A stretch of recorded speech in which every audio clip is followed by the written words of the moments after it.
Cuando escuches el nombre de Haití, lo más probable es que se te venga a la mente pobreza, crisis humanitarias y violencia.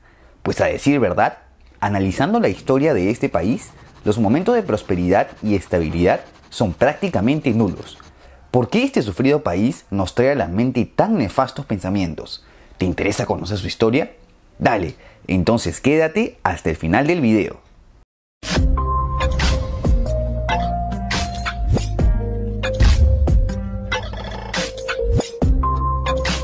Para conocer la historia pre-europea de Haití, debemos conocer la historia de la isla Quisqueya, la cual habría sido poblada desde el año 3000 a.C. desde las costas de Venezuela. Debido a la abundancia de recursos en la isla, las poblaciones indígenas se mantuvieron muy rudimentarias por varios siglos. La etnia indígena más importante de la isla fueron los taínos, los cuales suelen ser clasificados en tres grandes grupos: los occidentales, quienes ocuparon casi toda la isla de Cuba; los clásicos, entre la Española y Puerto Rico; y los orientales, asentados en las Antillas Menores. Siendo más específicos, los taínos llegaron a dividir la isla de Española en 5 cacicazgos: Marién, Maguá, Maguana, Higuey y Jaragua. Eventualmente, este grupo entraría en conflicto con los caribes, otra de las etnias predominantes en las Antillas. Estos conflictos coinciden con la llegada de Cristóbal Colón durante su primer viaje en 1492, quien bautizó la isla como La Española. Su primera hazaña, fundar el Fuerte Navidad al norte de la isla, el cual fue el primer asentamiento español en Nuevo Mundo, aunque claro, sería destruido por los taínos. En su segundo viaje, Colón funda la primera ciudad en Nuevo Mundo, La Isabela, la cual sería la capital del Virreinato colombino, fundado por Colón sobre las tierras descubiertas en nombre de los reyes católicos. Este virreinato sería de corta duración, siendo Colón el primer virrey, sucedido por su hijo Diego. Con respecto a la población indígena, mostrarían cierta resistencia, como con la rebelión del cacique Atuey, considerado el primer rebelde de América, quien moriría quemado en la hoguera. Sin embargo, por la inferioridad bélica, serían sometidos rápidamente. Esto, sumado a los trabajos forzosos, el mestizaje y las epidemias de enfermedades que carecían de inmunidad, los taínos desaparecerían durante el periodo virreinal. La principal actividad económica de la isla fue la explotación de la caña de azúcar. A falta de mano de obra indígena, los reyes católicos autorizarían la importación de esclavos africanos. Esto traería cierta época de crecimiento económico y prosperidad a la isla. Sin embargo, con el descubrimiento de nuevas tierras y el establecimiento de nuevos virreinatos como Nueva España y Perú en 1535 y 1542 respectivamente, y que contenían gran cantidad de oro y plata, la española iría perdiendo relevancia, hasta el punto de caer en el olvido y la pobreza durante las décadas siguientes. Esto generaría una particularidad en la española, pues aquí tanto blancos colonos, negros e indígenas vivían en condiciones precarias por igual, por lo que las jerarquías raciales serían menos notables que en las otras colonias. Estas trágicas condiciones guiaron a los isleños a optar por el comercio de contrabando, comerciando con franceses, ingleses y neerlandeses. Respuesta del rey Felipe III: ordenar la migración de la parte occidental de la isla hacia Santo Domingo para tener a la población mejor controlada. El entonces gobernador de la isla, Antonio de Osorio, acataría la orden, con lo que los colonos fueron reubicados en la capital, de los cuales muchos murieron de hambre o enfermedad. Por esto, este hecho es recordado como las devastaciones de Osorio. Esta acción fue contraproducente, en vista que al despoblamiento del occidente de la isla, bucaneros franceses aprovecharon para asentarse en la isla de la Tortuga, consiguiendo el control directo de este sector hacia 1625 desde la Compañía de las Indias Occidentales. Con esto, se funda la colonia de Saint-Domingue. Como te imaginarás, esto no sería aceptado por España, por lo que se daría inicio a conflictos entre ambas potencias. Estos conflictos no se verían resueltos hasta luego de la Guerra de los 9 años, que enfrentó a Francia con varios estados europeos y que terminó en el Tratado de Ryswick, en el que se cede formalmente la zona del Saint-Domingue a Francia con capital en Cabo Haitiano. Durante el siglo XVIII, Saint-Domingue se convierte en una de las colonias más ricas del mundo gracias a la explotación de caña de azúcar y café. Claro está, rico para los blancos franceses, quienes instauraron un cruel sistema esclavista basado en la pureza racial y el poder económico. Esta sociedad dividía a sus integrantes en grandes blancos, los dueños de las plantaciones y funcionarios del gobierno, pequeños blancos, comerciantes, mulatos, que eran clasificados según el porcentaje de sangre negra en sus venas, y los esclavos negros, cuya proporción a los blancos superaba en más de 20-1. Al ser de diversas etnias con costumbres y lenguas diferentes, se formó una amalgama de culturas que resultó en el pueblo haitiano, que formó incluso su propio idioma, el criollo haitiano, y su religión, el vudú sincretista. Con el estallido de la Revolución Francesa en 1789, las ideas de libertad e igualdad se expandieron por todas las colonias, incluyendo a Haití. Tras décadas de opresión, finalmente los esclavos se levantan en la Revolución Haitiana, la cual se dio en 4 fases, en donde fueron apoyados por los británicos y españoles que peleaban simultáneamente contra Francia en las guerras napoleónicas. Esta revolución se considera el único levantamiento de esclavos exitoso en la historia, así como una de las más sangrientas y radicales. Los esclavos, liderados por Jean-Jacques Dessalines y Toussaint de Louverture, perpetraron una masacre a los blancos franceses, quedando apenas unos cuantos con vida. Esto terminaría con la abolición de la esclavitud y la proclamación del primer imperio de Haití.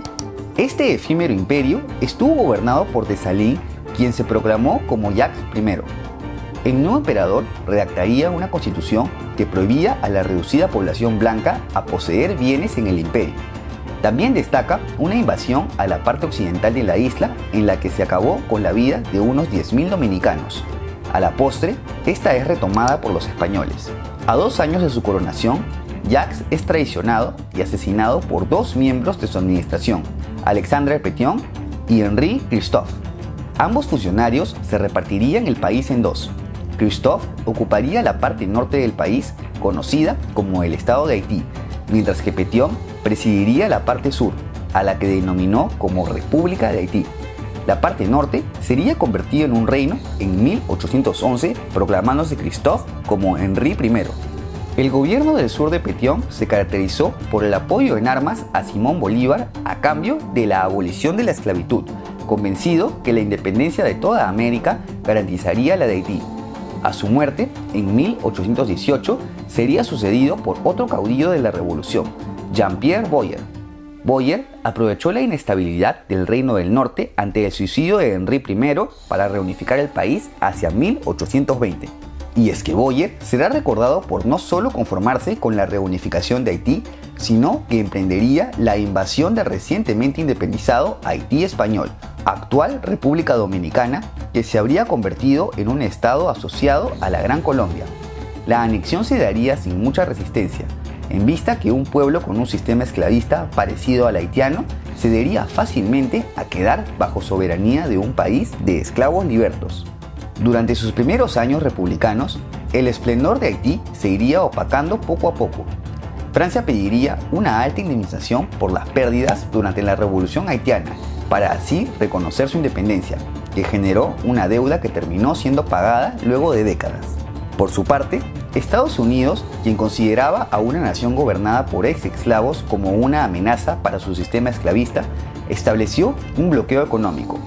A esto, sumarle que un país gobernado por ex-esclavos que carecían de buena educación no sería favorable para la administración del mismo.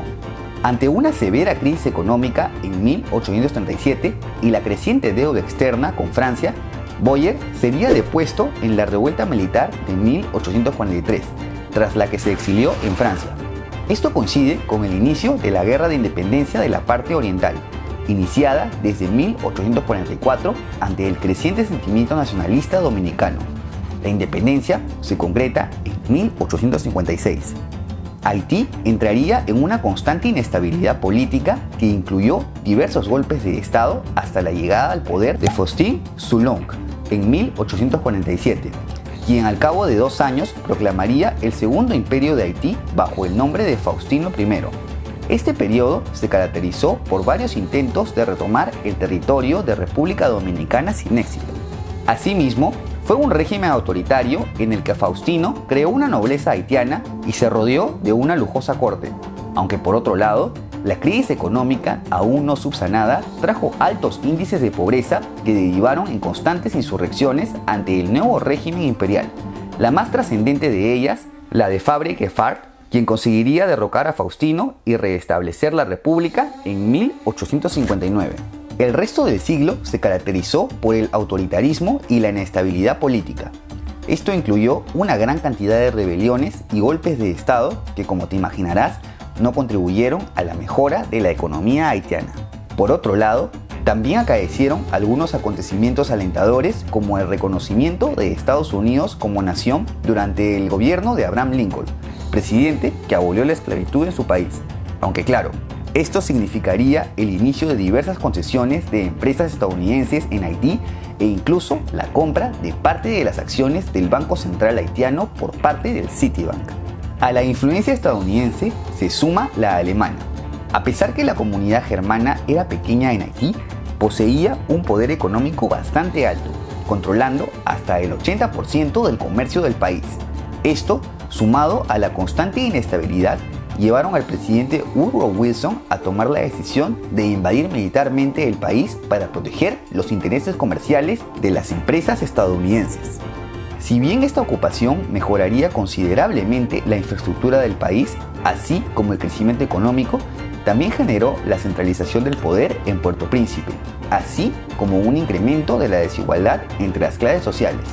Estados Unidos permanecería hasta 1934, aunque mantuvo el control de las finanzas externas hasta 1947. Se dice que Haití conseguiría una breve época de apogeo durante el gobierno de Paul Magloire, quien se basó en una política de conciliación de clases, así como la modernización del país.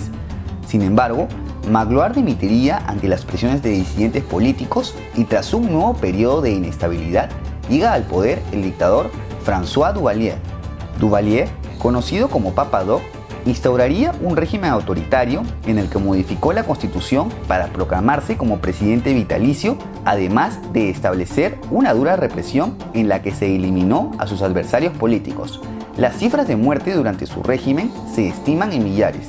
Duvalier fue relevado a su muerte por su hijo Jean-Claude, quien continuó el régimen de su padre hasta su derrocamiento en 1986. Por más que se retornó a la democracia, los últimos años de la historia haitiana no fueron la excepción en cuanto a inestabilidad política, violencia y pobreza. Para colmo de males, en el 2010 se produce un terremoto de magnitud 7.3 en la escala de Richter, en el que colapsaron el 70% de las edificaciones, murieron más de 300.000 personas y 1.5 millones quedaron damnificadas. Ante esto, el país ha requerido la ayuda de cientos de ONG, por lo que se le apoda la República de las ONG. Asimismo, los cascos azules de la ONU se han desplegado por todo el país en una misión de estabilización desde el 2004.